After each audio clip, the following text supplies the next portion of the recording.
복침을 알려줄 때 교묘히 꾸며낸 이야기들을 따르지 아니하였으며 우리는 그분의 위엄을 눈으로 본 자들이니라.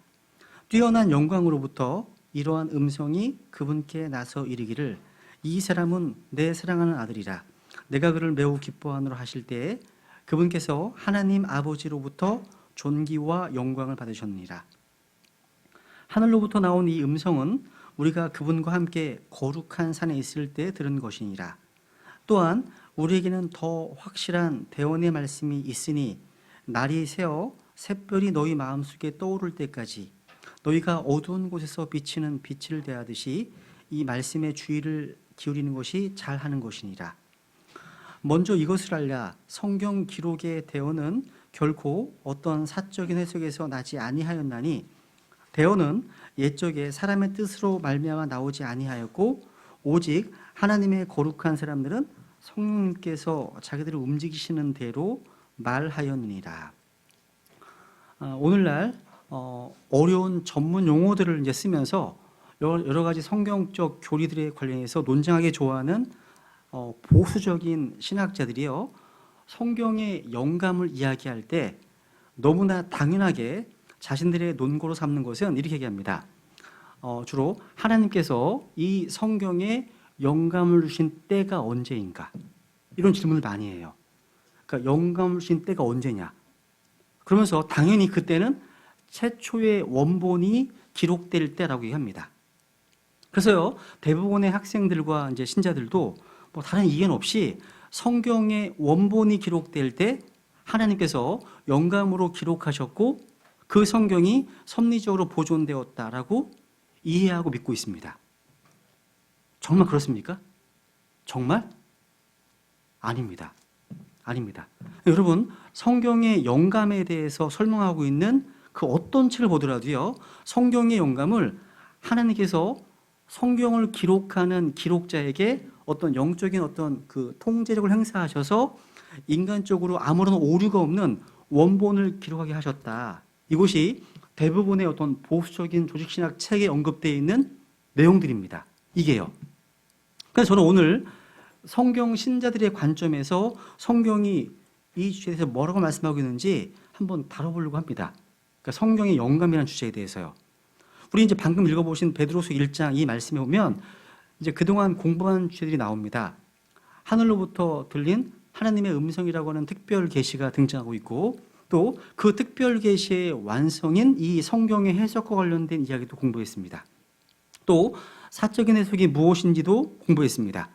그래서 오늘은 성경의 영감에 대해서 공부하려고 합니다. 영감은 한마디로 하나님께서 우리에게 성경을 주신 방식을 말합니다. 그러니까 성경을 주신 과정을 말하는 겁니다. 그러니까 하나님께서 자신을 사람들에게 계시하셨는데 이후에 하나님께서 이 계시를 기록된 형태로 주셨습니다. 여기는 수많은 가능성이 있어요. 예를 들어서 하나님의 말씀을 우리에게 천사라고 하는 전달자를 통해서 줄 수도 있고요. 아니면 아주 높은 산에 번개를 치셔서 새기게 할 수도 있었습니다. 근데 그렇게 하지 않으시고 하나님의 영감에 의해서 성경을 주셨다는 겁니다. 하나님의 영감에 의해서. 여기 베드로서 1장 21절에 보시면 영감의 두 가지 측면을 가르치고 있습니다. 첫 번째는 인간적인 측면입니다. 그러니까 하나님의 거룩한 사람들이 말했습니다. 그죠? 누가요?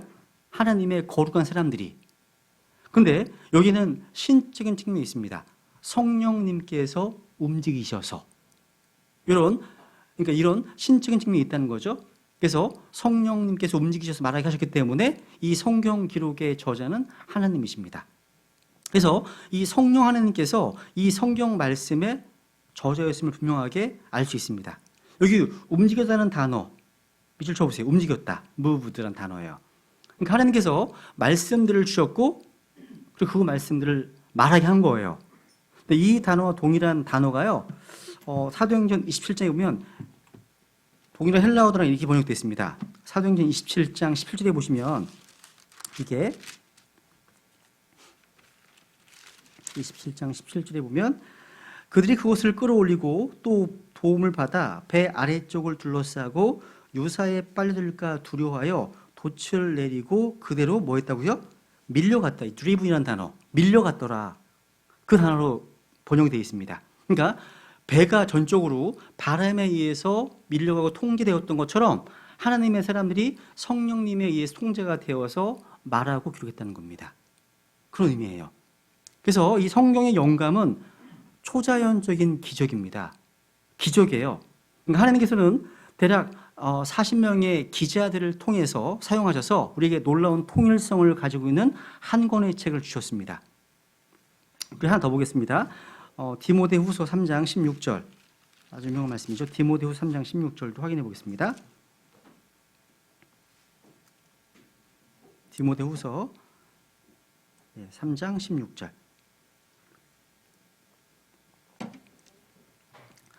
모든 성경 기록은 하나님의 영감으로 주신 것으로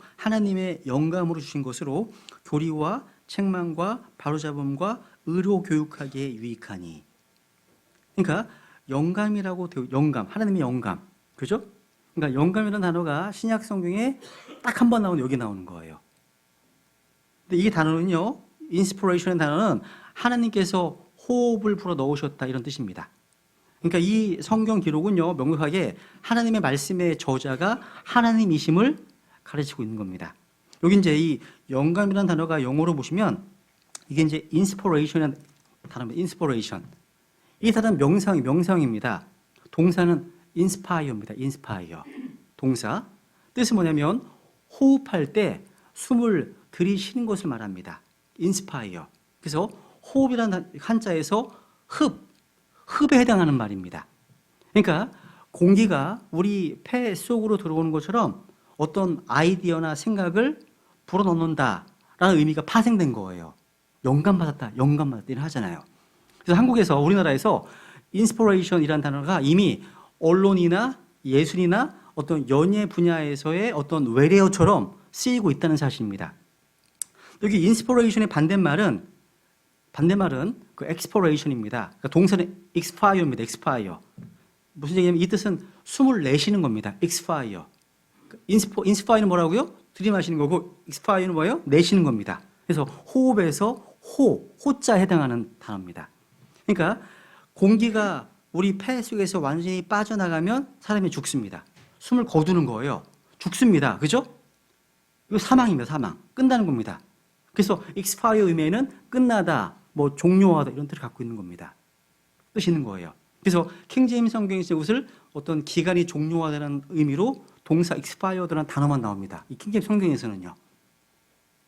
성경에서 이 영감이라는 단어가요, 딱 2번밖에 안 나와요. 한 번은 구약 성경에서, 한 번은 신약 성경 본문 여기서 지금 찾아봤던 이 말씀에서요 나옵니다. 구약에 나오는 구절 찾아보죠. 이 욥기 32장 8절인데요. 이 말씀은 오늘날 원본 얘기하는 사람들에게 무시되는 구절입니다. 욥기 32장 8절.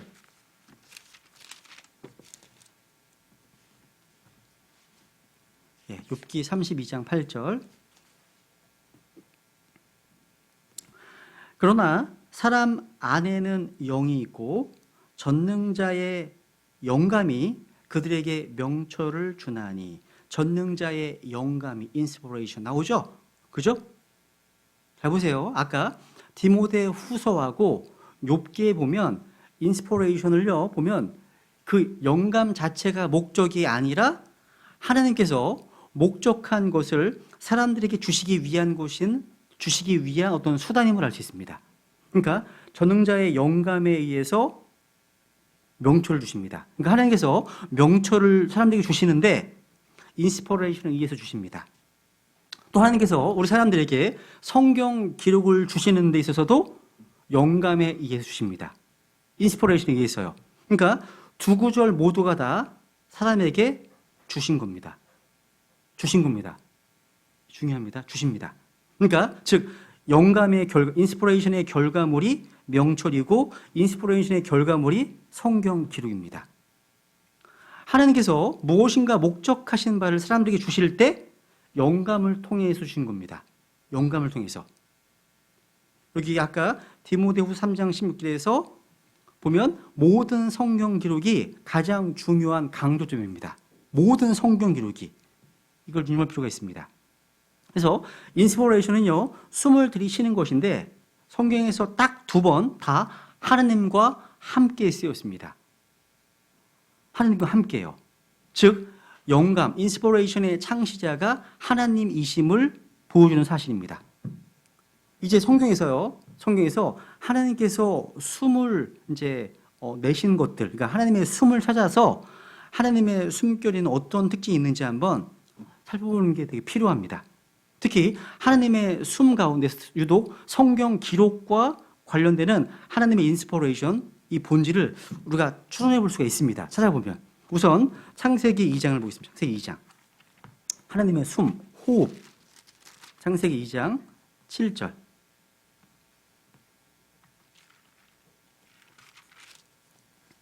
창세기 2장 7절 우리 같이 읽어볼까요? 시작.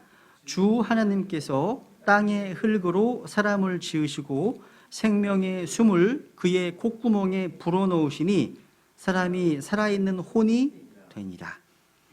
여기 보시면 주 하나님께서 생명의 숨을, 생명의 호흡을 흙으로 된 사람에게 불어넣으시니까 사람이 살아있는 혼이 되었습니다. 이 말씀은요, 욥기 33장 4절을 적어놓으세요. 여기다가요. 찾아보세요. 욥기 33장 4절에 보시면 그 내용과 정확히 일치합니다. 욥기 33장 4절. 욥기 33장 4절. 하나님의 영께서 나를 만드셨고 전능자의 숨이 내게 생명을 주었느니라. 하나님의 영께서 나를 만드셨고 전능자의 숨, 호흡, 숨결, 브레스죠, 그죠? 그 숨이 내게 생명을 주었느니라 말씀하십니다. 그러니까 하나님의 숨이 들어가면, 하나님의 호흡이 들어가면 그 결과 흙으로 된 사람은 살게 됩니다. 그리고 생명을 갖게 됩니다. 그러니까 하나님의 숨결이 임하면 거기에 뭐가 있어요? 항상 생명이 있게 됩니다. 생명이요. 여기서 우리가 성경을 통해서 확인할 수 있는 한 가지 중요한 것은 뭐냐면 하나님께서 불어넣으시는 숨이 사람에게는 영과 같다는 사실입니다. 스피릿. 그래서 아까 욥기 27장 3절에서 내 숨이, 찾아보죠. 중요하니까 찾아보죠. 욥기 18장 3절 보세요. 하나님의 영, 하나님의 숨, 호흡, 영, 바람, 이 다 성경 보면 거의 동요처럼 쓰이고 있습니다. 욥기 27장 3절. 내 숨이 내 속에 있고 하나님의 영이 내 콧구멍에 있을 동안에는. 잘 보세요. 내 숨이 내 속에 있고 하나님의 영이 내 콧구멍에 있을 동안에는. 야, 그러니까 하나님께서 불어넣으신 숨이 사람에게는 뭐가 같다는 거예요? 영과 같다는 사실입니다. 이 말씀 그대로 하나님의 영이 내 콧구멍에 있을 때 우리는 숨쉬게 됩니다. 숨쉬게 되는 거예요. 그래서 숨이 끊어지면 그 영은 어디로 가는 거예요? 하나님께로 되돌아갑니다. 그래서 전도서 12장 7절에 보면 그때의 흙은 전에 있던 대로 땅으로 돌아가며 영은 그것을 주신 하나님께로 돌아가리로다 말씀하십니다. 또 보겠습니다. 욥기 20장, 요한복음 20장. 예수님께서는요 제자들에게 숨을 내쉬면서 성령님을 받으라고 말씀하셨습니다. 요한복음 20장. 그러니까 영감과 관련돼서 하나님의 어떤 숨과 영감을 찾아보고 있습니다. 영감을 이해하기 위해서 욥기 20장 22절.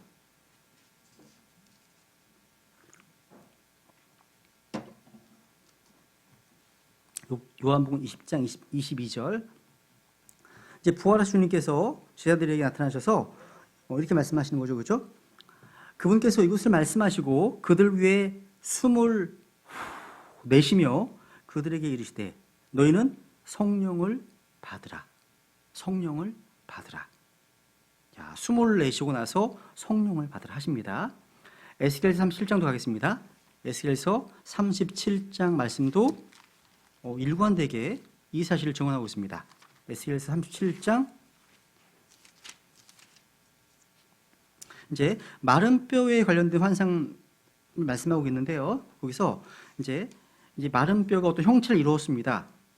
그런데 9절에 보시면 그때 그분께서 내게 이르시되 사람의 아들아 바람에게 대언하라. 바람에게 대언하여 이르기를 주 하나님이 이같이 말하노라. 오 수마 내 바람으로부터 와서 이 죽임당한 자들 위에 숨을 불어 그들이 살게 하라 하라.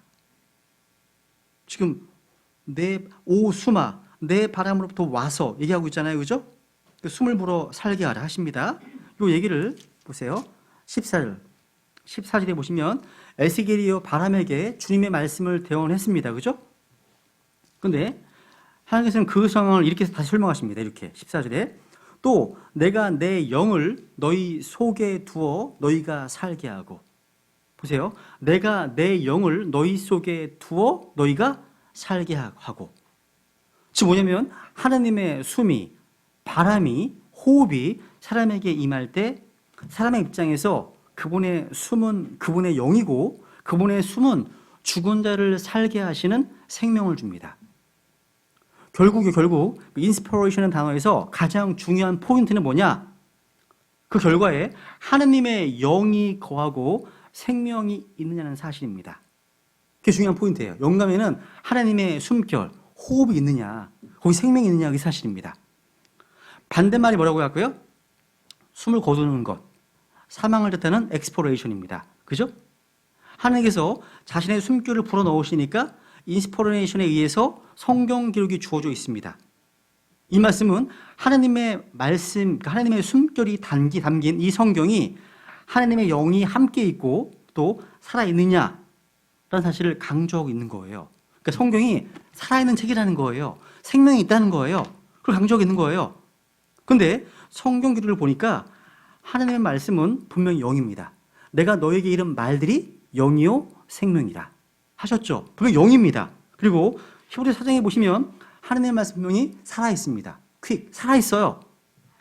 즉 생명이신 예수 그리스도께서요, 고린도전서 15장에 보시면 살려주는 영으로서 역사하셨던 것처럼 현재 지금 이 세상에서 살아있고 영인 이 성경 기록이 예수 그리스도를 대신해서 그분과 똑같은 일을 수행하고 계십니다. 그러니까 살리시는 사역을 하고 계시다는 사실입니다. 이것이 인스피레이션의 핵심이에요. 이게 핵심입니다. 그러니까 생명의 역사는 하나님의 숨결이 담겨있는 또 살아있는 성경 기록만으로 이루어집니다. 그래서 구원받지 못한 죄인들이 하나님의 호흡이 담긴, 하나님의 그 생명이 담긴 이 기록된 하나님의 말씀을 대하게 되면 그들의 죽었던 영이 소생합니다. 생명을 얻게 됩니다. 그래서 놀라운 사실은 성경에서 성경 기록이라는 단어를 생명의 창시자이신 하나님과 동등하게 기록하고 있다는 겁니다. 성경 기록과 하나님을요. 그래서 이제 이 영감이라는 단어가요, 하나님께서 호흡으로 넣으셨다는 이 뜻이라면 정말 중요합니다. 왜냐하면 오늘날 많은 사람들이 영감이라는 얘기만 꺼내면 이걸 어떤 기록물에 적용합니다. 기록물이에요. 그래서 영감으로 기록, 섭리로 보존 이렇게 얘기를 합니다. 이거는 틀린 말이에요. 영감으로 기록이 아니에요. 그거는 사적인 해석입니다. 그러니까 여러분 호흡은 어디서 나와요? 제가 지금 여기서 말씀을 증언하고 있잖아요. 이 말씀이 제 호흡과 함께 나오고 있잖아요. 마찬가지입니다. 성령께서 누군가의 입을 통해서 하나님의 말씀을 하게 하셨습니다. 호흡과 함께 나온 거야. 이게 영감이에요. 기록이 아니라는 거죠. 성경에서 영감의 일치적 정의는 말하는 것과 연관되어 있습니다. 스피크한 거예요. 스피크. 근데 이걸 최초의 히브리어로 또 그리스로 기록될 때로 영감 한정시키게 되면 이거 성경적 영감의 용례가 아니라는 겁니다. 아닙니다, 이게. 만약에 이게 기록으로만 한정시켜버리면 로마서는 영감 받은 게 아니에요, 그러면요. 왜냐면 로마서는 사도 바울이 기록한 게 아니거든요. 사도 바울은 말을 했고 누가 기록했습니까? 로마서 16장에 보시면 더디오라는 사람이 기록했습니다. 한번 볼게요. 확인해 보시죠, 한번. 로마서 16장 22절.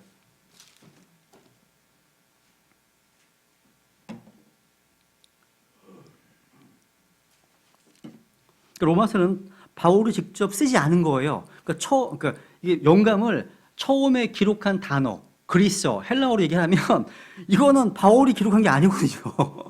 그러니까 이게 혼란스러워지는 거죠. 근본주의자들한테는 이게. 로마서 16장 21절에 보면 이 서신을 기록한 나 더디오도 주 안에서 너희에게 문안하노라. 그러니까 바울은 로마서를 지금 입으로 말하고 있는 거예요. 그걸 누가 적고 있습니까? 더디오가 기록을 하고 있거든요. 영감이 기록이 한정시키면 바울은 영감 받은 게 아니에요. 이거는요. 이해하시죠? 그죠? 그러니까 바울은 서기를 이용해서 쓰게 한 겁니다. 그러니까 만약 바울이 기록한 것만 영감받은 성경이라고 하면 로마서는 영감받을 수 없는 거예요. 이게 보수주의자들의 혼란입니다. 혼란. 다시 디모데 다시 가보세요. 디모데 3장 10절 다시 가보세요. 디모데 후서 3장 16절 다시 가보세요. 여기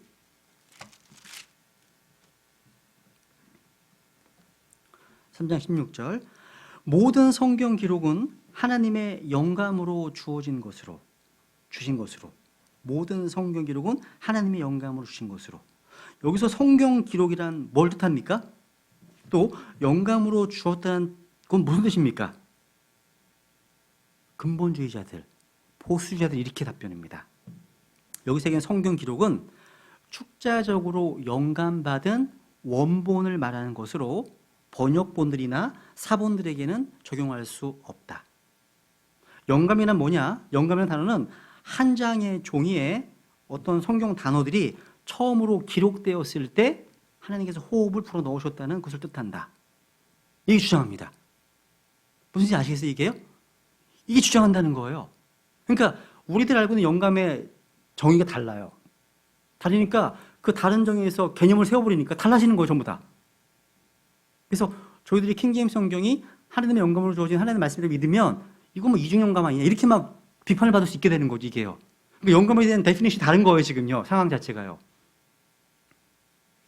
이것이 오늘날 이제 근본주의자들, 보수주의자들이 어떤 보는 영감에 대한 입장입니다. 여기에는 이제 잘못된 점이 세 가지가 있어요. 첫 번째, 성경 기록이라는 단어는 성경에서 항상 사본하고 복사본들 또 번역본들을 가리킬 때 사용되었다는 겁니다.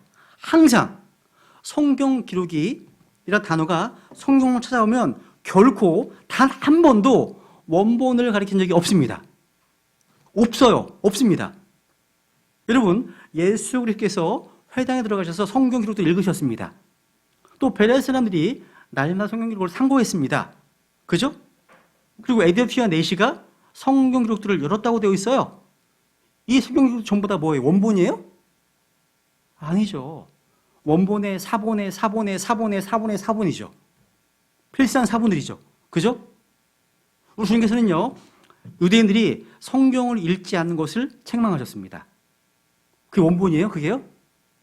그러니까 성경에서 스크립트라는 단어를 찾아보면 원본에 대한 게 안 나와요. 없어요. 사적 해석일 뿐이라는 거죠. 두 번째, 아까 문맥에 보더라도요, 지난주 우리가 성경에서 원칙 가운데 문맥의 원칙을 공부했잖아요. 그죠? 성경 기록이라는 단어는요, 문맥에서 디모데가 어려서부터 알았던 것으로 정의하고 있습니다. 그래서 구원받은 거예요, 디모데가요. 디모데가 원본이 있었습니까? 아니잖아요. 디모데가 이사야서, 예레미야서, 말라기, 스바냐서, 이런 사무엘, 에스겔, 다니엘, 원본 하나도 갖고 있지 않았습니다. 그런데 디모데가 어려서부터 읽고 구원받게 된 그 말씀을 성경에서는 거룩한 성경으로 알았다고 되어 있어요. 그래서 성경 기록이라고 말씀하고 있잖아요. 그죠? 그래서 이 성경 기록을 원본으로 한정해버리면 문맥에서 지금 한국말만 쏙 띄어내서 잘못 적용하는 거죠. 이해가시죠? 그죠? 세 번째, 바울은요, 성경 사본이요, 미리 알고 있고 성경 사본이 설교한다고 말하고 있습니다. 로마서 9장 확인해보죠. 로마서 9장 17절. 로마서 9장 17절.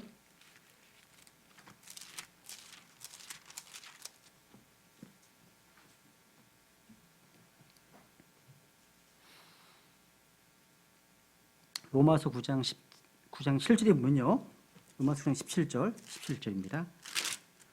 성경 기록이 파라오에게 이르기를 내가 바로 이 목적을 위해 너를 일으켰나니 이것은 내가 네 안에서 내 권능을 보이고 내 이름을 온 땅에 두루 밝히 알리려 함이니라 하시나니. 이 얘기는요, 출애굽기 9장 16절에 보시면 주님께서 하신 말씀입니다. 그 주님 대신에 바울이 성경 기록이 파라오에게 말하기를, 이르기를 이렇게 얘기하고 있습니다. 그러니까 성경 기록과 주님을 지금 동등하게 놓고 얘기하고 있습니다. 지금요. 그죠? 그러니까 이런 말씀들에 근거해 보면 이 성경 기록이 하나님과 동등하다고 해서 아무런 문제가 되지 않습니다. 또 갈라디아서 3장을 보시면 3장에 보면 8절 또 하나님께서 믿음을 통해 이교도들을 의롭게 하려 하심을 성경 기록이 미리 보고 아브라함에게 미리 복음을 선포하여 이르되 내 안에서 모든 민족들이 복을 받으리라 하였으니. 성경 기록이 미리 보내요. 또 성경 기록이 복음을 선포하네요. 주어가 또 스크립처 성경 기록이거든요. 이건 사본이에요. 전부 사본입니다. 그렇죠? 그러니까 생명의 역사는요, 하나님의 말씀이 하나님의 호흡, 하나님의 숨길이 담겨 있는 성경 기록만으로 이루어집니다. 그래서 놀라운 것이 성경에서 성경 기록의 단어를 찾아보면 항상 생명의 창시자이신 하나님과 동등하게 기록하고 있다는 사실입니다. 우리는요, 우리가 지금 인용하고 있는 이 책을 믿습니다. 우리가 믿고 있는 것을 입증하기 위해서 이 책을 사용합니다. 우리는 어떤 잃어버린 원본 조각을 하나님의 영감으로 주어졌다는 것을 입증하기 위해서 성경 기록도 인용하지 않습니다. 우리는 성경 기록들이 하나님의 영감을 주었다는 것을 입증하기 위해서 지금 이 성경 기록들을 지금 인용하고 있습니다. 모든 성경 기록이, 만약 그것이 성경 기록이라면 하나님께서 그걸 주셨고 또 하나님께서 주셨다면 그분께 사용하신 방법은 영감에 의한 것입니다. 영감의 것입니다. 그래서 호흡으로 넣으셨다는 거죠. 이 성경에 생명을 불어 넣으신 겁니다. 성경이에요. 여러분, 모든 성경 기록이 하나님의 영감에 의해 주어졌는데 디모데후서 3장 17절에 보시면 주신 목적이 나오잖아요. 그러니까 이 기록들의 목적을 이루시기 위해서 영감으로 주신 겁니다. 그러니까 하나님의 숨결이 담긴 말씀이 아니고서는 하나님의 사람이 완전하게 될 수 없습니다. 그래서 많은 신학자들이요, 이 영감이라는 단어를 가지고서 모든 성경 구절은 하나님께서 숨을 불어 넣으셨다고 이제 기록하셨다는 말인데, 그러면 그 시기가 언제냐? 질문을 자주 합니다. 그 시기가 언제냐? 이거 중요한 게 아니에요. 전혀 의미가 없습니다. 이게 다시 보세요. 3장 16절 다시 보시면 시제를 보면 현재로 돼요. 현재입니다. 현재. 여기 보시면 all scripture is given by inspiration 돼 있죠. 그러니까 하나님의 영감으로 주어져 있다. 시제가 뭐예요? 현재 수동태입니다. is given입니다. 성경은 옛날에 기록된 최초의 원본이 영감으로 기록되는 말씀은 없어요. 그거 없어요. 여러분들 표현하실 때 좀 잘 표현하시면 좋겠습니다. 영감으로 기록되는 말씀은 없어요. 그러니까 디모데 3장의 문맥은 디모데가 당시에 읽고 있는 그런 성경이 하나님의 영감에 의해 주어져 있다는 사실입니다. 이게 중요한 포인트예요.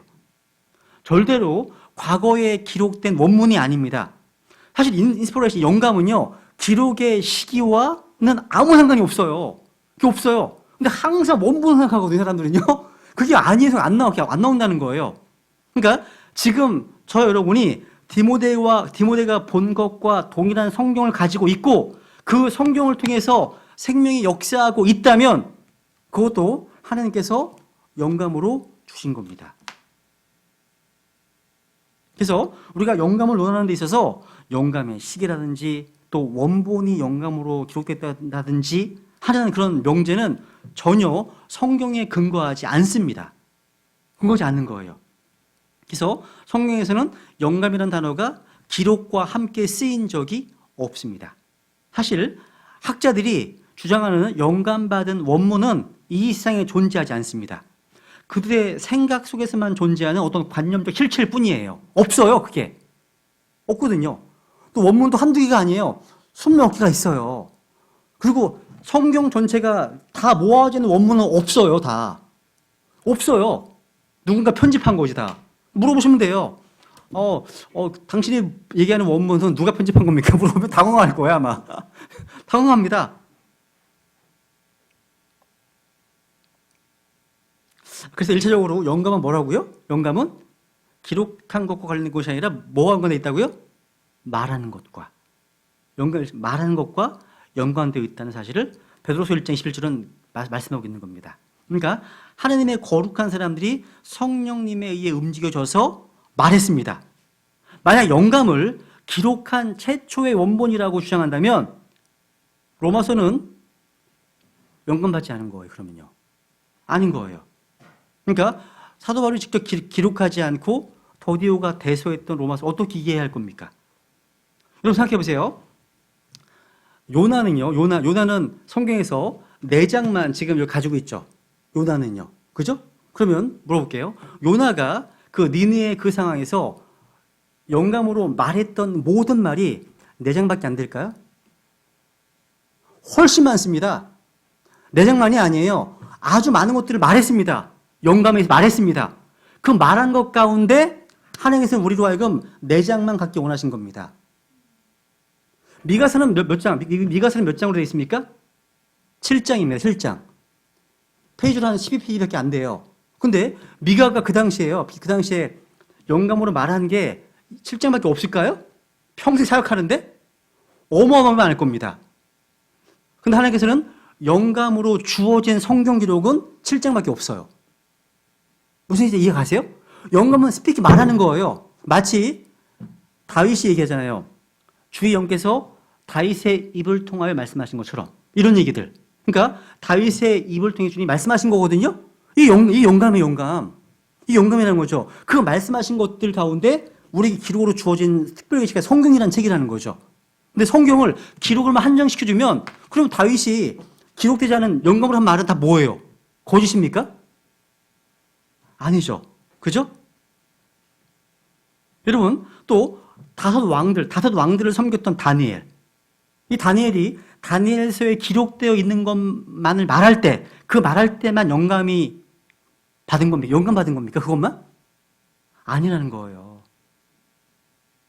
그러니까 영감의 어떤 범위는 굉장히 넓다는 거죠. 근데 그 안에 성경으로 우리에게 주신 것은 이렇게 제한되어 있다는 거죠. 그 가운데. 이해가시죠? 무슨 얘기인지. 그래서 신학자들은 성경의 정경, 이 60권 정경, 캐넌, 이 정경 나중에 공부할 겁니다. 이 정경 이외에 영감받았다는 것을 이건 비성경적 교리다 이렇게 합니다. 맞습니까 이게요? 틀리죠. 성경 이외에 영감으로 말한 게 얼마나 많은데요. 기록된 것은 이거 여기 66권 밖에 없지만 이해는 가세요? 무슨 얘기인지? 네. 이거 주관식 문제예요. 이거 주관식 문제예요. 영감에 대한 정의를 잘 쓰셔야 되는 거예요. 제초의 원본. 이거 쓰면 틀린 겁니다. 중요한 겁니다, 여러분. 그러니까 우리는요, 성경에 야셀의 책이 또 있고요, 라우디케에서 온 서신도 나오고요, 에녹스도 성경에 나와요. 그죠? 근데 이것도 영감으로 말하는 걸 수도 있습니다. 근데 성경 안에 들어오지 못했죠. 그 얘기예요. 우리는 하나님의 거룩한 사람들이 말했던 수천 단어들 뿐만 아니라 영감으로 주어진 수많은 단어들과 문장들이 정경에서 배제되었다고 말하는 거예요.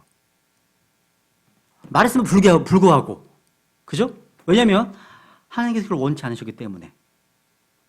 그러니까 하나님께서는 우리가 현재 갖기를 원하시는 모든 성경을 우리가 현재 가지고 있는 것 뿐이에요.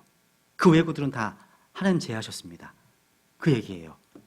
그래서 영감의 일차적 의미는 뭐 할 때 주어지는 거라고요? 말할 때, 스피크할 때입니다. 이게 중요한 거예요. 기록이 아니라는 거. 그럼 이제 좀 정리해 볼게요. 그래서 여기 이제 영감의 정의를 보시면 신학적 10번 신학적 정의를 보시면 일반 신학자 정의하는 거 보세요. 정의. 이게 문제가 있는 거예요. 보수적인 신학자들입니다. 구원받았다고 하는 사람들이 하는 얘기예요. 이게요. 영감은 한 장의 종이에 말씀이 어떤 단어가 처음으로 기록되었을 때 하나님께서 호흡을 불어 넣으셨다는 것입니다. 이게 그들의 정의예요. 이걸 반박하시오. 문제예요. 이걸 반박하시오. 근데 이들은 영감이 사본이나 번역본들에게 적용할 수 없다는 거예요. 오직 원본만 말하는 거라는 겁니다. 그런데 디모데 3장만 보더라도 거짓입니다. 성경 기록을 말씀하실 때는 항상 사원이나 번역본들을 가리키고 있다는 사실. 그죠? 그래서 모든 성경 기록은 하나님의 영감으로 주어졌습니다. 모든 성경 기록은 하나님의 완전한 권위를 가지고 있습니다. 동등합니다. 그래서 여러분, 이 영감이라는 주제와 관련해서요, 그 미국의 성경 신자 허브 에반스라는 분이요, 그 바이블 빌리버스 블리틴 잡지에다가 이런 글을 게재했어요. 중요한 말 하나 있습니다. 무슨 얘기냐면, 하도 이제 영감에 대해서 이런 저런 얘기가 나오니까 이렇게 하겠습니다. 어떤 교리에 있어서 정의가 잘못되면, 데피니션 정의가 잘못되면 그 위에 세워지는 개념과 교리들이 더 심각한 오류를 초래할 수 있다. 특히 성경을 고치고 변개시키는 자들이 정의하는 영감은 오류가 있다. 여호와의 증거 같은 이단들은 성경의 단어들을 자기 입맛대로 재정의하게 되면 자기들이 좋아하는 교리들과 이론들을 쉽게 확립하고 세울 수 있게 됨을 발견했다. 그러므로 우리 성경 신자들은 성경을 변개시키는 자들과 이단들이 내세우는 교리들을 살펴보기 전에 이러한 정의들이 성경적인 근거와 기초를 가지고 있는지 먼저 입증해야 한다. 이게 무지 중요한 말 한 거예요. 그러니까 그들이 이야기하는 영감의 정의가 무엇인지를 알면 왜 그렇게 이야기하는지 이해할 수 있습니다. 이해가 가요. 우리로 하여금 왜 쟤네들이 이중영감 이런 얘기하는 이유를 알게 됩니다. 영감에 대한 정의가 다르기 때문에 그런 거예요. 다르기 때문에. 그럼 우리 킹짐 성경 신학원의 정의 보시죠. 정의. 영감은 1차적으로 하나님께서 현재 우리에게 성경을 주신 방식으로 성령의 움직이심에 따라서 하나님의 사람들이 말한 것과 관련된 것이다. 이게 우리 입장입니다. 우리 정의입니다. 성경에 기록된 그대로요. 그래서 성경의 각 단어들은 하나님의 호흡과 숨결을 통해 주어진 것이고 성경의 저자가 하나님이심을 말하고 있는 것이다. 이 우리가 믿고 있는 정의입니다. 조금 어려울 수 있어요. 왜냐하면 하도 영감에 대해서 여러 가지 얘기가 많이 나왔기 때문에요. 그래서 여러분, 하나님께서 숨을 불어넣으셔서 영감을 주신 것은 영혼이 살아있습니다. 영원한 거예요. 영혼이 살아있는 겁니다. 여러분, 하나님께서요, 아담 안에 숨을 불어넣으셔서 아담이 살아있는 혼이 되게 하셨습니다.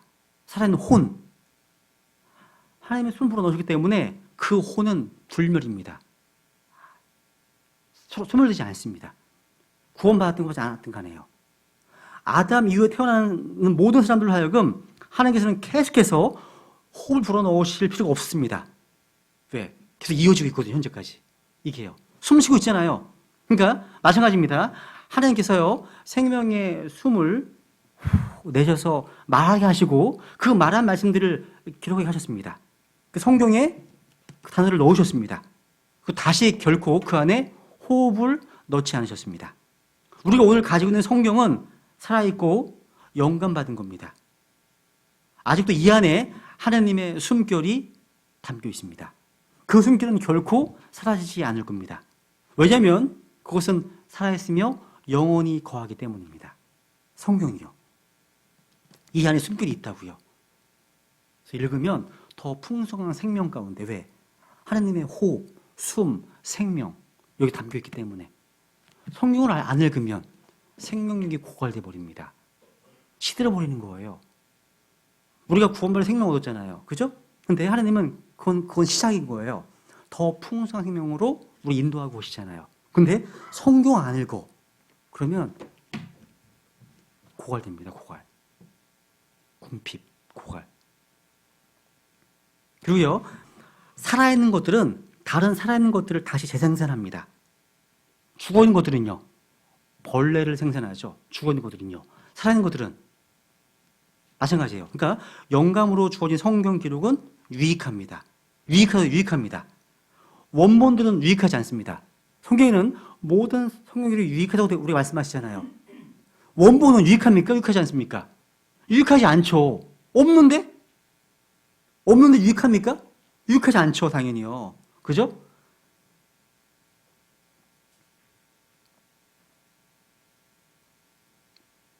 베드로전서 1장을 확인하고 넘어가죠.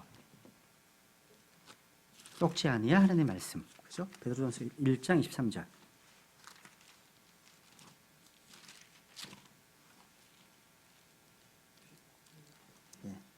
베드로전서 1장 23절. 너희가 다시 태어난 것은 썩을 씨에서 난 것이 아니요 썩지 아니할 씨에서 난 것이니 살아있고 영원히 거하는 하나님의 말씀으로 된 것이니라. 다시 태어난 것, 우리 생명 얻은 것은 뭘 통해서요? 살아있고 영원히 거하는 하나님의 말씀으로 된 것이니라. 왜? 여기 안에 하나님의 숨결이 담겨있기 때문에. 이 안에요. 그죠? 그래서 역사적으로요, 이 침례 교도들은요, 믿음과 실행에 있어서 단 하나의 권위만을 주장했습니다. 그게 뭐예요? 성경입니다. 우리는 하나님 앞에서요, 뭐 렉시콘이나 어떤 헬라어 문법, 역사책, 그걸 심판받지 않습니다. 우리는 하나님의 말씀 앞에 심판받을 겁니다. 그 말씀 앞에서 답변을 해야 될 겁니다. 우리가 다요. 말씀 앞에. 그래서 이 성경 신자 허버 에반스가요, 그 잡지 마지막에 이런 말을 남겼습니다. 우리는 킹제임스 성경이 영감받지 않은 또 살아있지 않은 것으로 믿을 수 있습니다. 또는 믿음을 얘기하는 겁니다. 종류를 얘기합니다. 또는 우리는 킹제임스 성경이 살아있지만 영감받지 않은 것으로 믿을 수 있습니다. 또는 세 번째, 우리입니다. 접니다. 우리는 그것이 살아있고 영감받은 것으로 믿을 수 있습니다.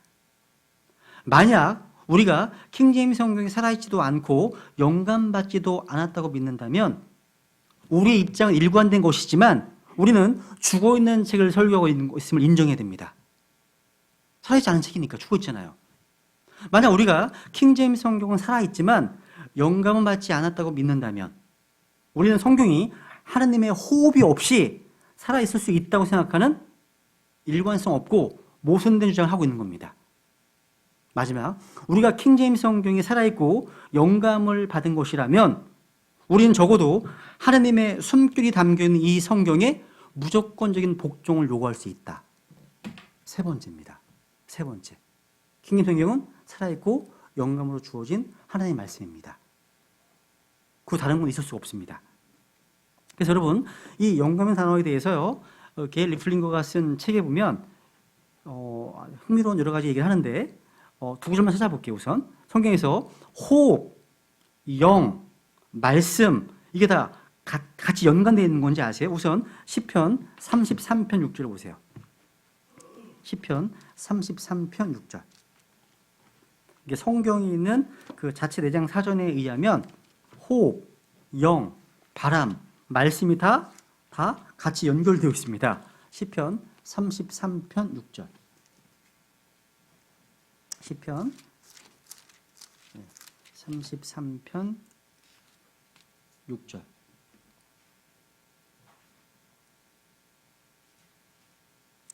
그 인스피레이션 단어는요, 성경 자체 내장 사전에 의하면 호흡과 영을 의미합니다.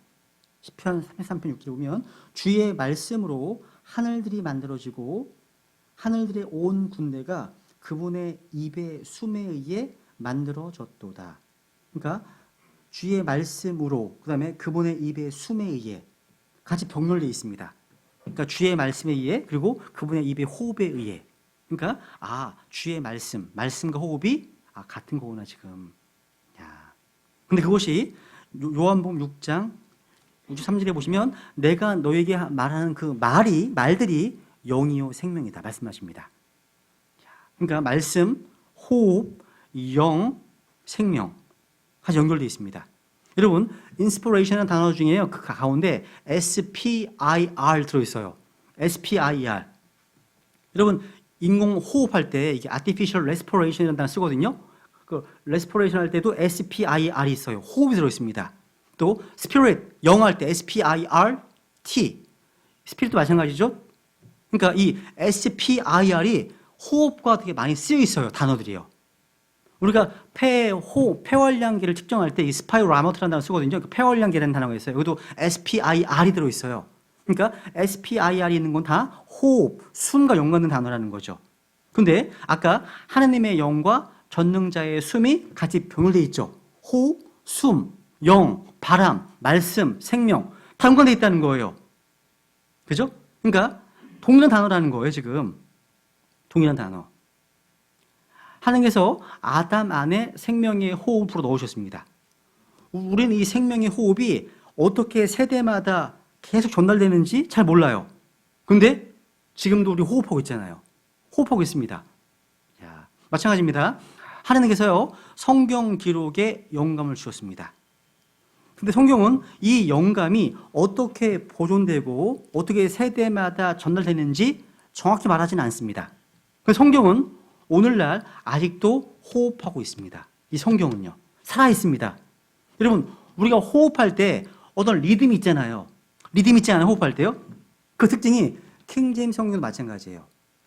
그 영어 킹제임스 성경은요, 성경에 운율이 있어요. 리듬이 있습니다. 그래서 성경을 암송할 때 영어로 하시는 분들은 영어로 암송하다 보면 영어로 자꾸 반복해 보시면 아, 이 운율이 있구나. 훨씬 암송이 쉬워집니다. 리듬을 타게 되거든요. 예전에 그 성경을 암송하기 위해서 음악을 도입해서 그 암송하는 게 있었어요. 그리고 영어 공부 가운데 CES라고 하는 영어 공부가 있거든요. 이게 뭐 음악하면서 음악으로 하는 영어 공부가 있었거든요. 근데 킹제임스 성경이 그렇게 필요하지 않습니다. 킹제임스 성경 자체에 그런 리듬과 운율이 다 있거든요. 안에요. 자꾸 읽다 보면. 그래서 여러분, 하나님의 말씀 안에 그런 리듬과 운율과 그런 흐름이 있다는 거죠. 그죠?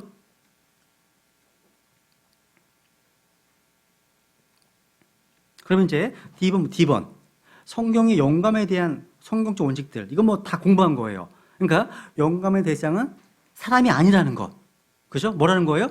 모든 성경 기록입니다. 대상은 사람이 아닙니다. 킹제임스 성경의 번역자들이 절대 아닙니다. 영감의 대상은 성경 기록입니다. 모든 성경 기록. 그리고 영감받은 모든 성경 기록을 하여금 유익을 얻게 됩니다. 유익을요. 그리고 영감은요, 거룩한 사람들의 움직이신 성령님의 움직이심이 있었다는 거예요. 아까 베드로서 1장에 보면 하나님의 사람들을 움직이셨죠. 성령님께서 움직이셨습니다. 이 움직임을 영감과 혼동해서는 안 됩니다. 그러니까 성경 말씀이 영감 받은 겁니다. 사람들 움직여졌습니다. 그러니까 이것은 하나님의 사람들이 말하고 기록한 것을 그들 스스로가 통제하지 못하고 하나님께서 움직이시고 통제하셨다는 뜻입니다. 그러니까 영감과 움직임 다른 거예요. 그걸 구분하셔야 됩니다. 그래서 몇 개 볼게요. 이제 영감에 대한 그 간단한 정의 몇 개 볼게요. 사도행전 1장 16절 보세요. 마가복음 12장 36절 우선 보죠. 마가복음 12장 36절 두 줄만 보죠 뭐.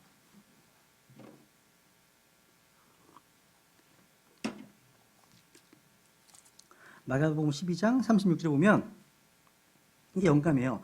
다윗이 성령님을 힘입어 스스로 이르되 주께서 내 주께 말씀하시기를 내가 내 원수들을 내 발받침으로 삼을 때까지 너는 내 오른편에 앉아있으라 하셨도다 하였느니라.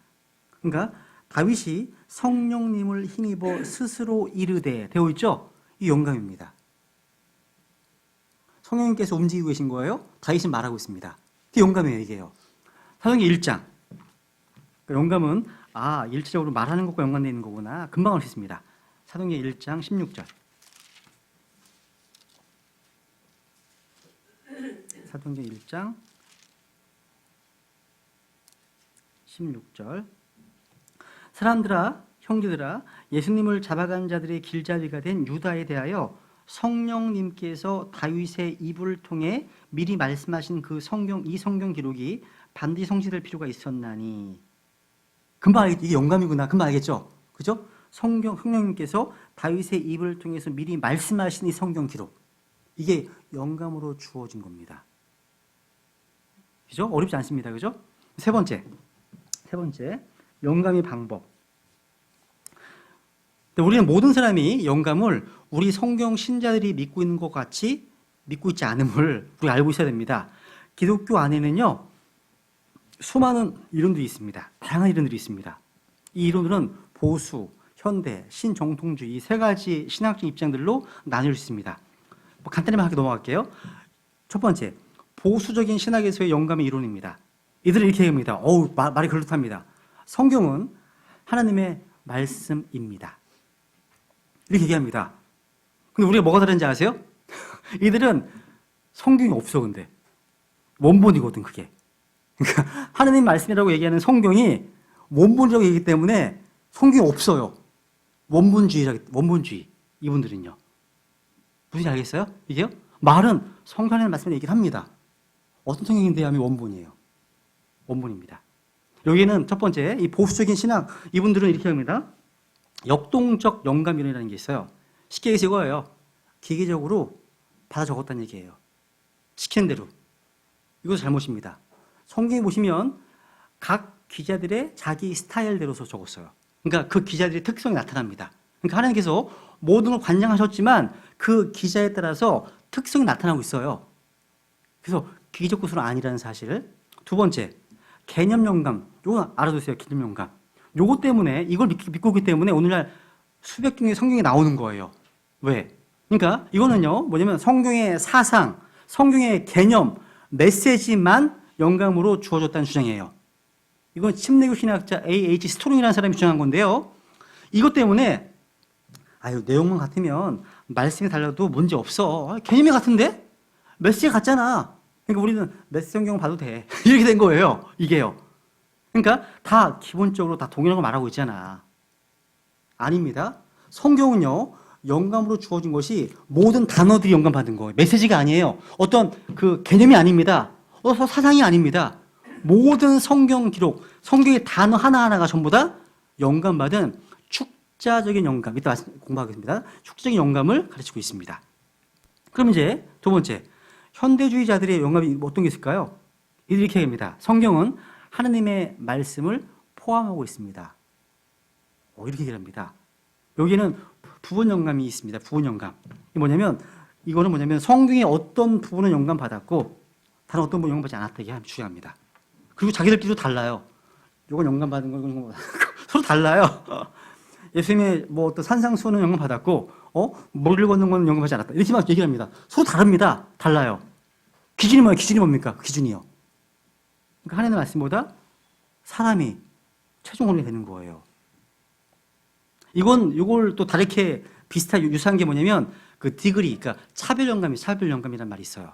뭐냐면 모세 율법보다 예수님께서 하신 그 말씀이 더 영감하다고 주장하는 게 차별영감이라는 말이 있습니다. 이런 것도 가리키고 있고요.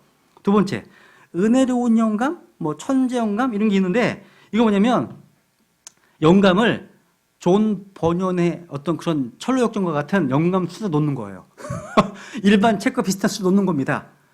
이거 뭐 말도 안 되죠. 이렇게 얘기하면 불경도 영감 받는 거예요. 불경도. 마음메스 쓴 책도 마찬가지예요. 요즘 그거 보셨어요? 이슬람 거기 보니까 이번 주 지나갔구나. 이번 주가 아수라 축제라고 합니다. 아수라 축제. 뭐냐면 이게 그 마호메스의 증손자 뭐 하여튼 이름이 후세인 이 사람이 전투에서 죽었나 봐요. 잘못해서. 그래서 그 사람을 달래줘야 된다고 해가지고 막 몸을 막 피로 막 흥건하게 졌고요. 살짝이 이쁜 아이의 얼굴에다 칼을 그어가지고 막 뚝 그 머리를 벗겨가지고 피를 흘리게 하고 막 정말 가장 폭력적인 종교 이슬람 종교예요. 진짜. 오늘 아수라한테 처음 들어봤어 이번 주에 그거 보고서요. 네. 그러면 그 코란도 이렇게 얘기를 하면 영감 받은 거죠. 이것처럼 얘기를 하면 잘못이죠. 그다음에 자연영감. 이거 자연영감 뭐냐면 쉽게 얘기해서 우리가 성경 읽을 때 성경에서 조명해 주잖아요. 그 조명 정도로 이해하는 거예요. 조명. 이게 자연영감입니다. 다 거짓입니다. 세 번째, 신정통주의자들의 이론이 있습니다. 이거 뭐냐면 성경은 하나님의 말씀이 becomes 된다는 얘기예요. 뭐냐면 성경을 읽다 보면 어떤 분들은 다 신하고 전설이고 제거하고 나머지 주관적으로 나에게 와닿은 것 요것이 영감이라고 해요. 이런 것들이 그리고 또 뭐가 있냐면 개인적인 조호 영감이라는 게 있습니다. 그러니까 성경 기자들이 하나님과 개인적으로 만났기 때문에 그 만남을 영감으로 이해하는 거예요. 그럼 우리도 성경을 통해서 그들과 똑같은 경험을 할 수 있다는 똑같은 경험을 할 수 있다는 뜻입니다. 이것도 문제가 많은 거죠. 이건 전혀 다른 거예요. 그러니까 이런 것들은 여러분 그냥 모르셔도 됩니다. 패스하셔도 됩니다. 중요한 거는 성경적인 교리입니다. 보세요. 이제 B번 보시면 합류 영감 있죠? 아까 반복하는 거예요. 성경은 영감의 두 가지 측면이 있습니다. 인간적인 측면이 있고 신적인 측면이 있다는 것. 다시 설명하지 않습니다. 두 번째, 성경의 영감은 축자적인 영감. 알아두세요. 이 표현은요. 축자적인 영감, 이 verbal inspiration인데 뭐냐면 성경의 단어들 하나하나가 하나님의 영감으로 주었다는 뜻입니다. 단어 하나하나가. 영감은 개념과 메시지를 넘어서서 실제적인 단어들에까지 뻗칩니다. 그래서 마태복음 24, 35절에 보시면 하늘과 땅 없어지겠으나 내 말들은 없어지지 아니하리라. 내 말들은 my words, 내 단어들, 말씀드립니다. 그러니까 축자적 영감은 그 말씀들 하나하나가 영감받았다 이 뜻입니다. 그다음 세 번째, 총체적 영감이 뭐냐면 plenary inspiration 단어인데 뭐냐면 모든 성경의 모든 부분들이 다 영감하는 뜻입니다. 그러니까 모든 성경 기록들이 다 영감에 있어서 동일한 뜻입니다. 성경의 모든 부분이 영감받았고 성경의 각 부분들이 동등하게 영감받았다는 뜻입니다. 이게 총체적 영감이라는 뜻이에요. 그래서 종교 들으실지 몰라요. 총체적, 축자적 영감 이런 말 들을 수 있습니다. 이게 무슨 말인지 알으셔야 됩니다. 아, 이게 성경 전체가 영감받았다는 뜻이구나. 이게 사실 이게 말이 듣고 보면 아무것도 아닌데 이런 전문 용어를 공부하는다고 시간 가는 것 같아요. 이 용어들 때문에. 요거 별거 아니거든요. 의사들도 마찬가지 아니에요. 또 변호사들도 마찬가지 아니에요. 뭐 어려운 얘기 쓰는, 솔직히 아무것도 아닌데 용어를 배우는데 돈 쓰는 것 같아요. 이게요. 이게요. 그리고 이제 오류가 없는 영감, 이 inerrant inspiration 단어이 뭐냐면 이 오류가 없다는 말은 거짓이나 실수가 없는, 그러니까 실수 입증할 수 없는 이런 뜻입니다. 그러니까 성경은 세세한 각 부분에까지 이리까지 정확하게 기록됐다는 뜻입니다. 정확하다는 거예요. 또 하나 이제 비슷한 단어인데요. infallible. 그러니까 이것도 무오한 영감이라고 번역을 했는데요. 이거는 이게 무오하다는 오류가 없다는 단어하고요. 이게 무오하다는 단어가 사실은 상호 교환적으로 쓰여지긴 해요. 그런데 엄밀히 말하면 inerrant라는 단어는요. 기록에 있어서 오류가 없다는 뜻이고요. infallible, 무오하다는 이 단어는 뭐냐면 가르침에 있어서 교리에 있어서 오류가 없다는 뜻입니다. 그걸 구분하기도 합니다. 근데 구분하지 않는다 하더라도 이건 비슷하게 이해하셔도 됩니다. 괜찮습니다. 부분에 대해서. 그래서 여러분 대부분의 경우에 있어서요. 영감으로 주어진 것은 권위가 있습니다. 그죠? 그러나 모든 경우가 그렇지는 않습니다. 이게 무슨 얘기냐면 성경의 어떤 부분들은요. 비록 영감으로 주어져서 정확하게 기록되었지만 하나님의 권위가 없는 경우도 있어요. 무슨 얘기냐면 욥기에 보시면 정확하게 하나님과 욥과 사탄과 뭐 여러 가지 뭐 엘리바스, 빌닷, 소발, 욥의 아내 등등 인물이 나오잖아요. 그런데 그 책에 보면 어떤 부분들은 아주 불경건합니다. 어떤 부분들은 다른 성경들과 모순이 됩니다. 그러니까 다 영감으로 주어졌지만 권위 있는 건 아닙니다. 이해 가시죠? 무슨 얘기인지? 이해 가시죠? 어렵나? 많은 이단들은요, 성경에 있는 것들을 전부 다 편리하게 무지해서 이런 차이점을 관가해버렸습니다. 그러니까 모든 성경 기록이 영감으로 주어져 있지만 이 안에는 마귀가 말 있잖아요. 그게 권위가 있는 거예요? 하나님 권위가 있습니까? 그거 아니라는 얘기예요. 이해 가시죠? 그죠? 그런 얘기입니다. 그러면 세 번째. 여기까지 해야 되겠네요. 그죠? 영감의 범위입니다. 우리가 성경을 어느 수준까지 붙들어야 될까요? 많은 사람들이요, 성경 말씀의 의미를 아주 중요하게 생각합니다. 의미를요. 물론, 의미 중요합니다. 한번 확인해 볼까요? 느헤미야 8장 8절. 느헤미야 8장. 이거 잘 들으세요. 이제 영감의 범위에 대해서 이것도. 느헤미야 8장 8절.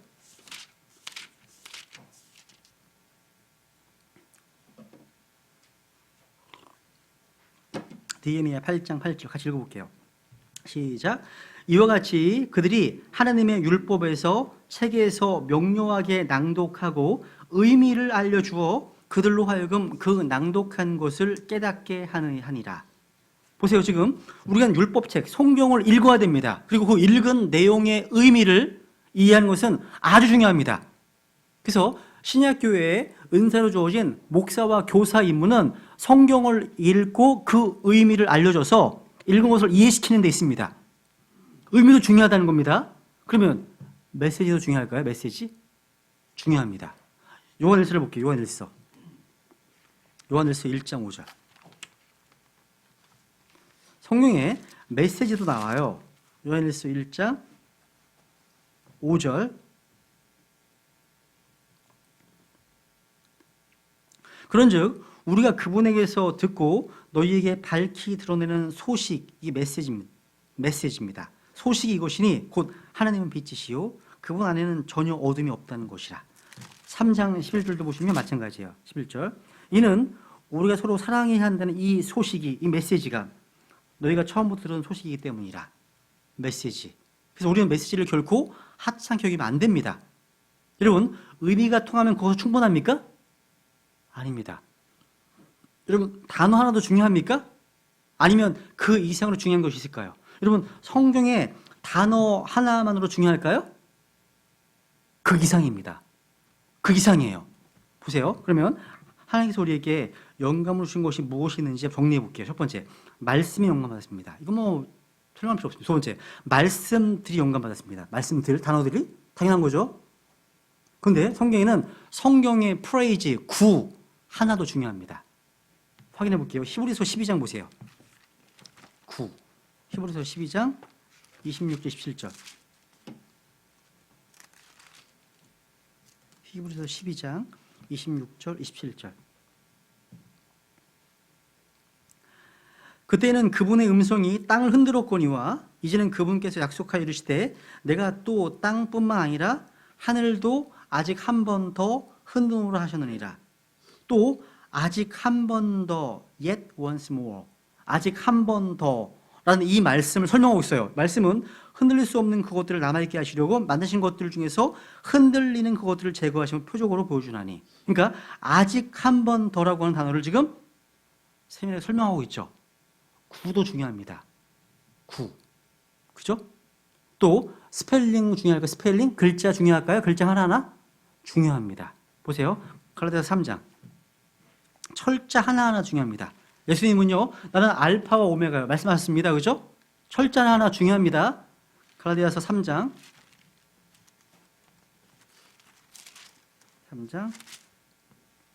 16절 보세요. 여기 S 하나가 얼마나 중요한지 알 수 있어요. 철자 S 하나 차이로 엄청난 교리적 구분을 만들고 있습니다. 16절. 이제 그 약속들은 아브라함과 그의 씨에게 하신 것인데 그분께서 여럿을 가리키며 씨들에게 하지 아니하시고 하나를 가리키며 내 씨에게 하시나니 이 씨는 그리스도시니라. 단수로서의 씨는 그리스도시고 복수로서의 씨들은 누구예요? 이스라엘입니다. S 하나 차이, S 하나 차이. 스펠링 하나도 중요하다는 겁니다. 계시록 20장에 가보시면요, 생명책, 단수가 책이 있고 복수의 책들이 있어요. 이것도 중요한 차이가 있습니다. 그러니까 단복수의 차이, 철자의 차이가 중요하다는 거죠. 또 성경에 대문자와 소문자가 있어요. 이것도 중요할까요? 중요합니다. 고린도전서 2장을 보세요 한번. 고린도전서 2장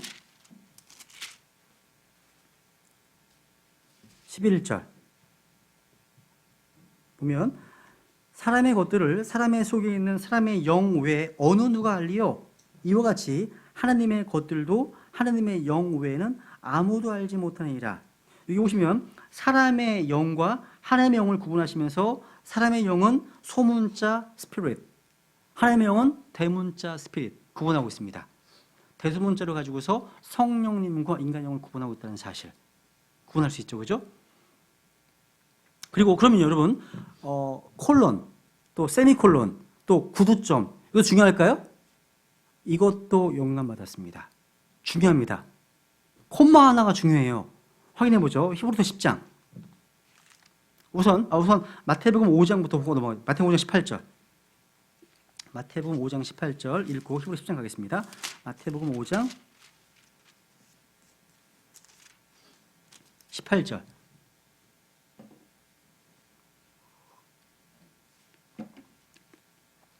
진실로 내가 너희에게 이르노니 하늘과 땅이 없어지기 전에는 율법에서 1.1획도 결코 없어지지 아니하고 마침내 다 성취되리라. 1.1획도 없어지지 아니하고. 그러니까 이런 콤마, 세미콜론 다 하나하나 중요하다는 얘기입니다. 예를 하나 들어볼게요. 다시 히브리서 10장 가볼게요. 히브리서 10장 12절.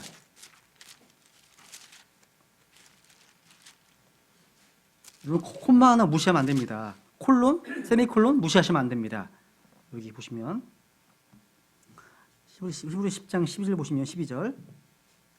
오직 이 사람은 죄들로 인해 한 희생물을 영원히 드리신 뒤에 하나님의 오른편에 앉으사. 되어 있죠? 옆에 영어를 보세요. 영어를 보시면 콤마가 어디 있습니까? 현재 지금? forever 다음에 있죠? forever 다음에 있습니다. 이 콤마가요, 만약에 forever 앞으로 가면 어떻게 되는지 아세요? 앞으로 가면? 즉, 한 희생물을 드리신 뒤에 영원히 하나님의 오른편에 앉으사. 이 땅에 재림 안 하시는 거예요. 콤마가 앞에 가 있으면. 그러니까 콤마 하나가 위치가 되게 중요하다는 겁니다. 그러니까 하나님의 말씀은 이런 1.1에 콤마, 세미콜론, 하나하나 다 중요하다는 겁니다. 그러면요, 성경에 그 동사의 태도 중요한 그 태, 능동태, 수동태 중요합니다. 확인해 보죠. 갈라디아서 4장.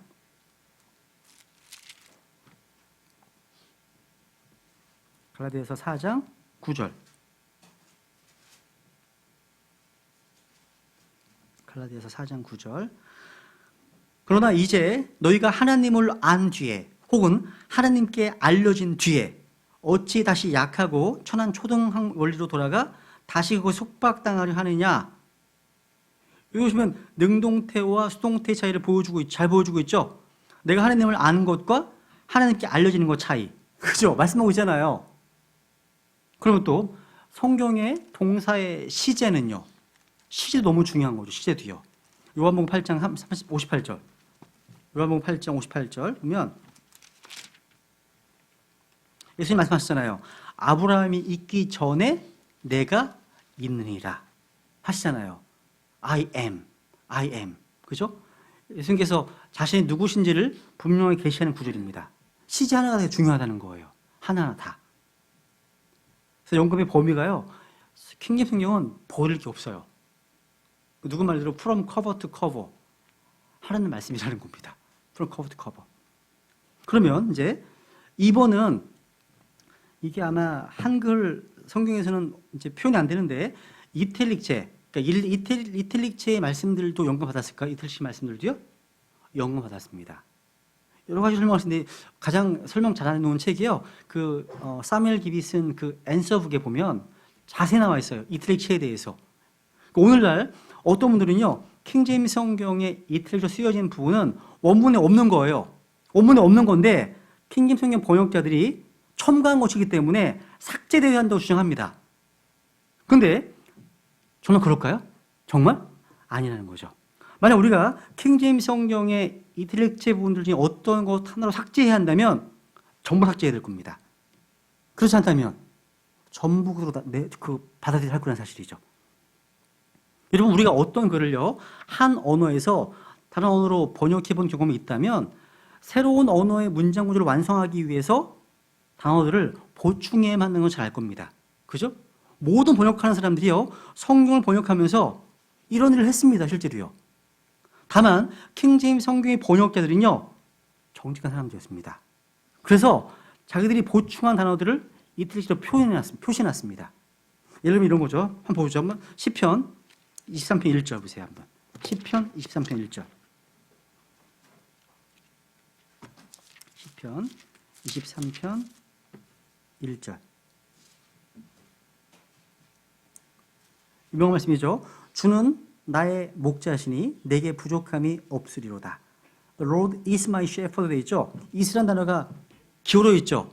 그렇죠. 이게 이탈릭체. 문장은 원문에는 이게 is가 없어요. 근데 문장을 완성하기 위해서 보충한 겁니다. 이 is가요, NIV나 다른 변기 성경에도 is가 있어요. 있습니다. 근데 킹제임스 성경에서만 이탈릭 되어 있습니다. 무슨 얘기예요, 이거요? 그러니까 양쪽 번역자들이 전부 다 똑같이 문장을 완성하기 위해서 같은 단어를 번역했음에도 불구하고 킹제임스 성경 역자들은 그것이 보충되었음을 우리에게 알려주기 위해서 이탈릭으로 표기한 겁니다. 누가 정직한 거예요, 지금? 또 보세요. 요한복음 1장 8절. 요한복음 1장 8절. 보세요, 여기도.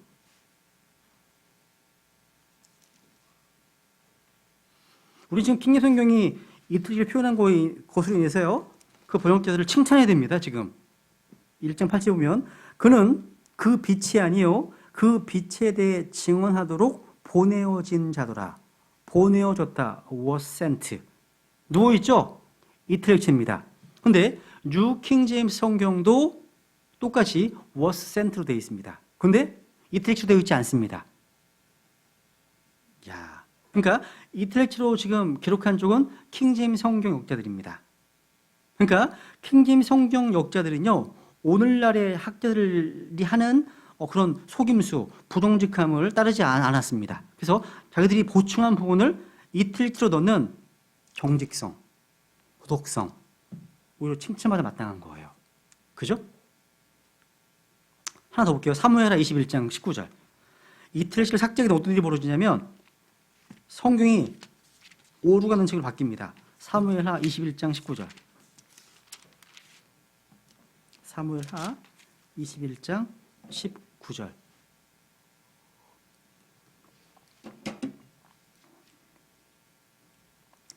보시면 다시 곱에서 블레셋 사람들과 싸움이 있었고 거기서 베들레헴 사람 야레오르김의 아들 엘하난이 가드 사람 골리앗의 동생을 죽였는데 그의 창자루는 배틀채 같았더라. 여기 보시면 골리앗의 동생을 the brother of Goliath 되어 있죠? the brother of라는 단어 있죠? 요게 이틀렉체입니다.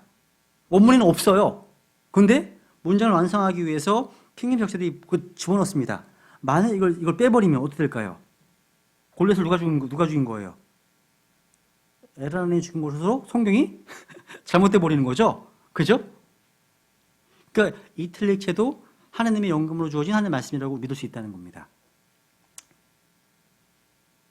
실제 이런 부분에 대해서 이틀렉체에 대한 얘기는요, 그 사무엘 리비 쓴 그 앤서 북 읽어보시면 사도 바울, 베드로, 예수님이 구약 성경에 인용한 구절 가운데 이틀렉체에 대한 얘기를 신약성경에서는 이틀렉체가 아닌 채로 인용합니다. 무슨 얘기예요? 이분들이 다 이틀렉체를 하나님의 말씀으로 봐주셨다는 뜻입니다. 그럼 우리도 마찬가지예요. 우리도 마찬가지라는 뜻이죠. 그죠? 하나만 인용해볼까요? 하나만 인용해볼까요? 신명기 8장 한번 가보죠. 신명기 8장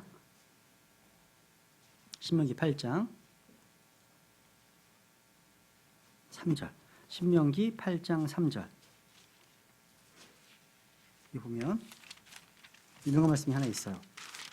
신명기 8장 3절 보면 그분께서 너를 낮추시며 줄이게 하시고 또 너도 알지 못하며 내 조상들도 알지 못하던 만나를 내게 먹이신 것은 사람이 빵으로만 살지 아니하고 주의 입에서 나오는 모든 말씀으로 사는 줄을 내가 알게 하심이니라.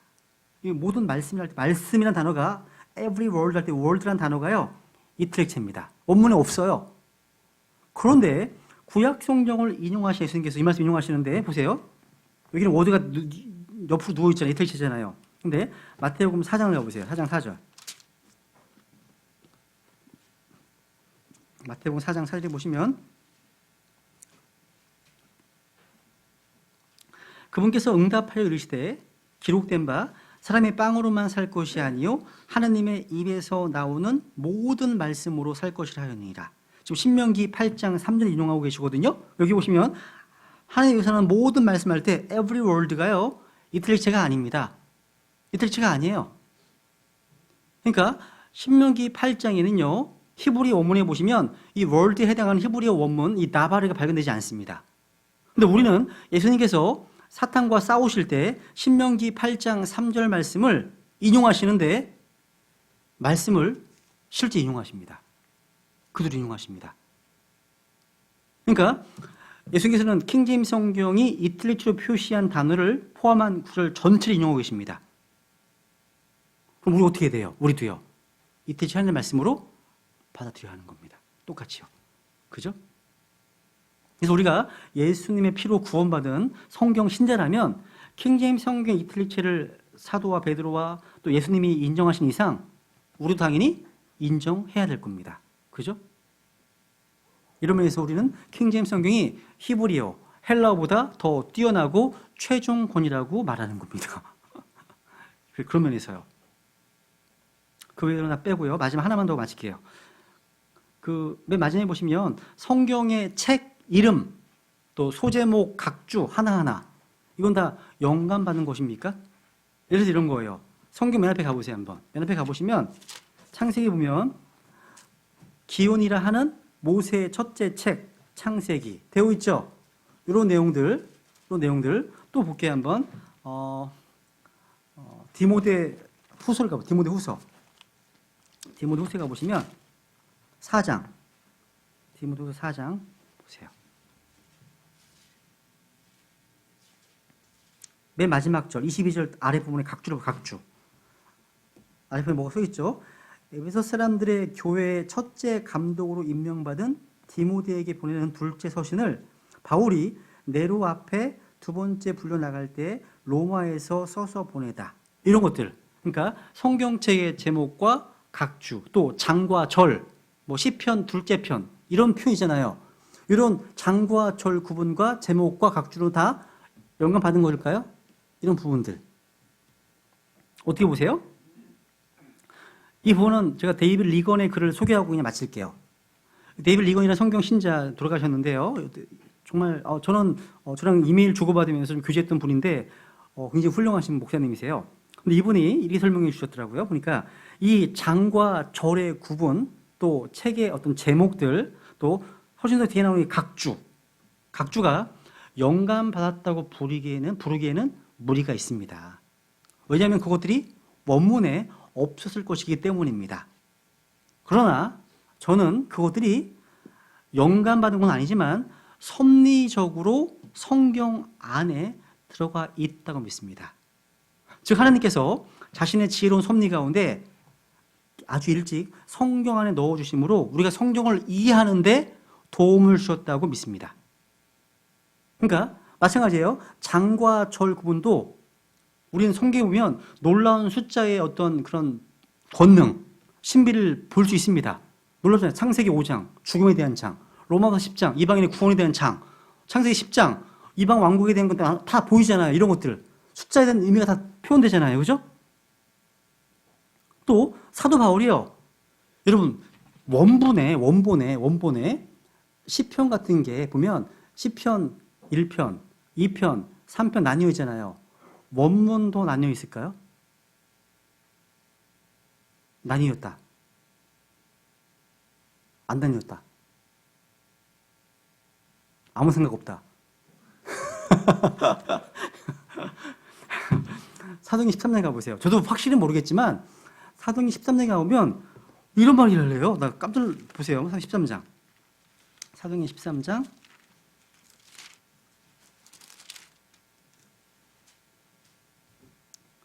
33절. 사도행전 13장 33절. 바로 그 약속을 하나님께서 예수님을 다시 일으키심으로써 그들의 자손인 우리에게 성취하셨다는 것이라. 그것은 또 시편 둘째 편에, 또 세컨드 쌈, 또 시편 둘째 편에 기록된 바 너는 내 아들이다. 이날 내가 너를 낳았도다 함과 같도다. 35절. 그러므로 그가 또한 다른 시편에서 이르되 어너더 쌈, 다른 시편에서 이르되 얘기하고 있죠. 뭔가 구분되어 있다는 뜻 아니겠습니까? 몰라요. 저는 잘 모르겠어요. 근데 뭔가 구분되어 있다는 거예요. 시편 둘째 편. 그러니까 책 제목이나 시편의 타이틀, 또 서신서 뒤에 나오는 각주 가운데 그 어느 것도 변경되거나 바로잡혀야 될 필요가 있는 것을 보지 못했습니다. 아니라는 거죠. 그러니까 장과 절 구분 이외에 나머지 부분들 전부 다 어떤 그 여러 가지 고대 텍스트들이 다 발견됩니다.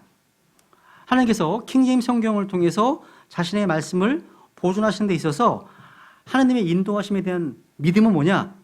그런 모든 것들도 하나님의 뜻 가운데 이 성경 안에 넣어졌다는 확신. 그러니까 이 부분이 영감으로 주어진 부분은 아니지만 하나님의 섭리하심 가운데 우리의 유익을 위해서 넣어주셨다. 이 정도로 이해하면 그게 가장 안전한 것 같습니다. 그렇게 받아들이시면 좋을 것 같아요. 다만 오늘날 여러 가지 주석, 여기 보면 이제 흠정성경 보시면 앞에 뭐 예레미야가 보면 앞에 설명되어 있잖아요. 이런 부분들이나 아니면 여백 노트나 관주들 이런 건 아닙니다. 이런 것들은 그 하려는 뜻인 게 아니에요. 여기 오류가 많거든요. 이런 오류가 많습니다. 아닙니다. 그런 거 빼고 제목이나 각주나 이런 것들 장과 절 구분에 대해서는 우리를 위해서 이렇게 넣어주신 거구나, 이 정도로 이해하시면 좋을 것 같습니다. 예, 오늘 여기까지만 하고요. 예, 다음 주에 이제 보존에 대해서, 영감의 증거들에 대해서 다시 공부하고 있겠습니다. 이상입니다.